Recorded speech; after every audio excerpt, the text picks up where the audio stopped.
Етегіне оралған алды 5 жаста, кенжесі емшекте 3 баламен 29 жасында Алмагүл жесір атанды. Өң мен түстей Миша араласқан сол күндерді қанша еске алғысы келмесе де, алақандай ауылдың отқа май құя түсетін сөзінен бұрын небәрі 35 жасында көлік апатынан тіл тартпай кете барған Айбардың өліміне сенбейтіндей күй кешті. Бәрінен де қыршынынан қиылған жасы жанына батса да, қойшы, әйтеуір артында қалып мына балаларына бас көз болып тірі жүрмін ғой, деп тәубасына келіп қоятын. Алғашқы жылдары анасы қасында болғандықтан ба, жалғыздылықтың ауыртпалығын сезіне қойған жоқ. Айдың күннің аманында таңертең ғана жолың болсын, аман есен барып қайт деп ауданға аттандырып салған Айбарынан найзағай ұрғандай қас қағымда айырылып қалады деп кім ойлаған. Жүрегі қан жылып, көздің жасына ие бола алмады. Ал жаназасын шығарып, сүйекті жер қойнына тапсырған соң, тіпті өмірден түңіліп, ешкімді көргісі келмей, ешкіммен тілдеспей, сүлесоқ отырғанда қойған. Меңіреу қалыпта тапжылмай отырған қызына тек шешесі ғана жалтақ-жалтақ қарайтынына тіпті селт етіп қоймады. Мына түрімен күйгі ішекке түсіп, ауру болып қалса, балаларына кім ие болады деген ой шешесі жазғанды түткілеп маза берер емес. Жесірлігі құрғырды өз басынан өткерген біледі ғой. Мұндайда аяушылықтан гөрі қаттырақ айтып есін жинататын, намысын жанитын, есті сөз пайдалырақ екенін жақсы түсінеді. Осы ойдың жетегінде қызына жақындап отырды да жайлап сөз бастады. Соры, 5 батпан сорлы балам-ау, жесірліктің қамытын тым ерте кигенің-ай. Бірақ жесірлік атаулы тек сенің, болмаса менің ғана емес, әр әйелдің босағасынан сығалап тұрады. Бұл да өмірдің бір өткелі үлкен сынаға. Еш әйел жесірліктен құтыла алмайды. Басыңа түсті, көнгеннен басқа амалың жоқ. Алла тағаланың маңдайына жазуы сол.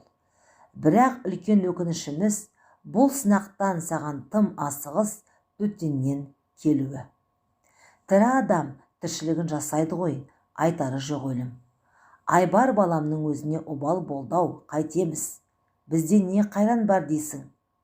Жол үстінде кеткендер, иманын серік еткендер деген, иманы саламат болсын айналайын-ай деп бетін сипап қойды да, алмашым, сен енді мені жақсылап тыңда. Мен ғой, әкеңнен 50 жасқа келгенде оң мен солымды біліп, сендер есейгенде айырылып жесір қалдым. Ал жас жесірдің жолы одан да қиын, одан да ауыр. Мөлдіреп тұрған кезің, аяғыңа оралған 3 баламен не жастың есебінде, не егде әйелдің есебінде емессің. Енді тура жолмен қанша жүрем десең де, қисайған көлеңкеңнен кемшілік тауып табалайтындар табылады.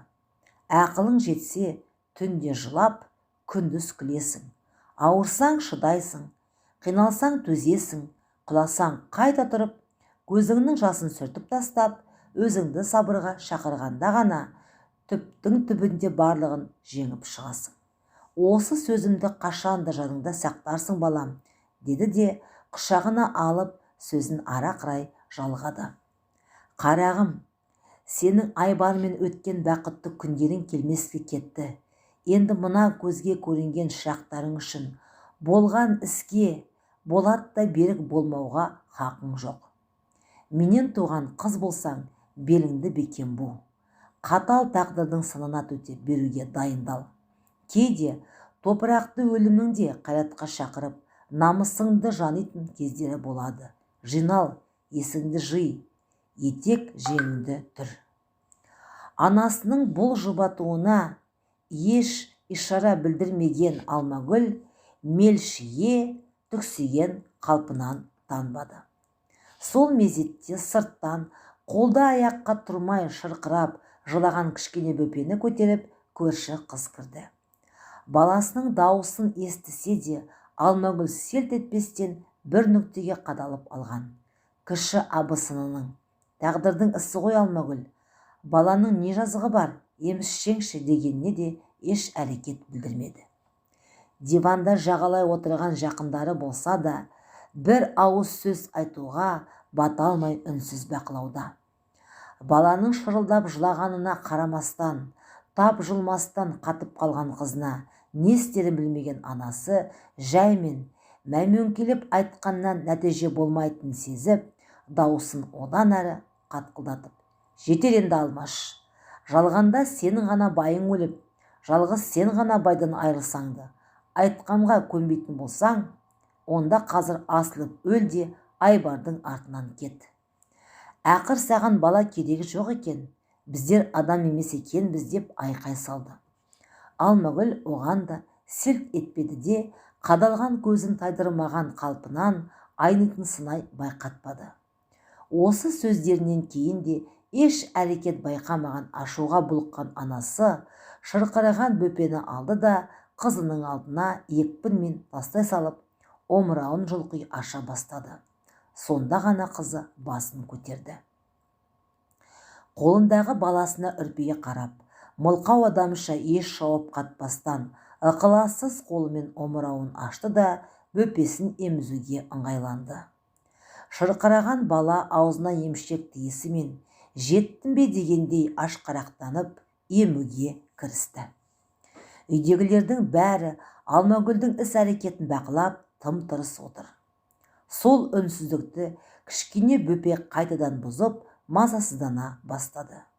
3 күнгі қайғының ішіне түскені шығар, бала қара терге малынып, қанша борпылдатып емгенімен сүт шықпады-ау шамасы, амал іздеп қайта шырқырады. Мұны байқаған анасы еміреніп: «Иіп емізсеңші, жүрегің қара тасқа айналып кеткен бе, саған не болды сонша?» деп езіле айтқанда, қатқыл дауысында діріл бар селкілдеп кетті. Шешесінің бұл айғайына да пысқырып қарамаған Алмаш қолындағы баланы алды да жанында отырған әйелге ұстата салды. Қимылы шалт, бедірейіп алған, құлағы тас керең, мына әлемнен байланысы үзілген. Отырғандар да көз алдында өтіп жатқан жағдайды байқастап, әр қайсысы өз ойымен әлек.